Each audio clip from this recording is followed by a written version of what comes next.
بلوچستان کے معدنیاتا مالا مال صوبائی گوشک بیت بلے بلوچستان محلو کے جاورال چا ملک ہر چ دمگا گنتری دلگوش کنے اسن علی اسنے ای رپورٹا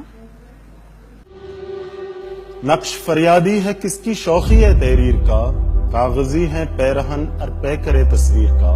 اس تصویر کو دیکھ کر آپ کو اندازہ ہوا ہوگا کہ ایک مریض بچی پر اس کے ماں باپ بیٹھ کر قدرتی معجزہ یا اس کی موت کا انتظار کر رہے ہیں۔ اس میں تعجب والی کوئی بات نہیں، کیونکہ عرصہ دراز سے بلوچستان کے دور دراز اور پسماندہ علاقوں میں یہ رواج آج بھی زندہ ہے کہ مرنے والے کو طبی سہولیات دینے کے بجائے اس کی موت کا انتظار کیا جاتا ہے۔ وجہ یہ نہیں کہ بلوچستان کے لوگ ظالم ہیں یا بے حس ہیں، بلکہ یہ ایک المیہ ہے جو حکمرانوں کی آنکھوں سے آج تک اوجھل ہے۔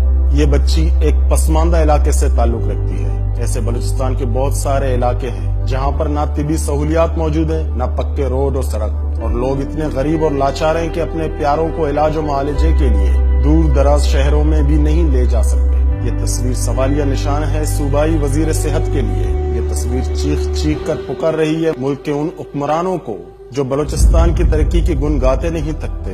یہ تصویر دعوت دیتی ہے وفاقی حکومت کے ذمہ داروں کو۔ یہ تصویر راہ تک رہی ہے سول سوسائٹی کی۔ یہ تصویر خود کو نمایاں دیکھنا چاہتی ہے میڈیا کے کیمروں اور اسکرین پر۔ بلوچستان کی مظلوم عوام ان حالات میں خاموش رہے تو نیست و نابود، اور اگر آواز اٹھائے تو غدار ٹھہرے۔ بلوچستان کی عوام جائے تو کہاں جائے، کرے تو کیا کرے۔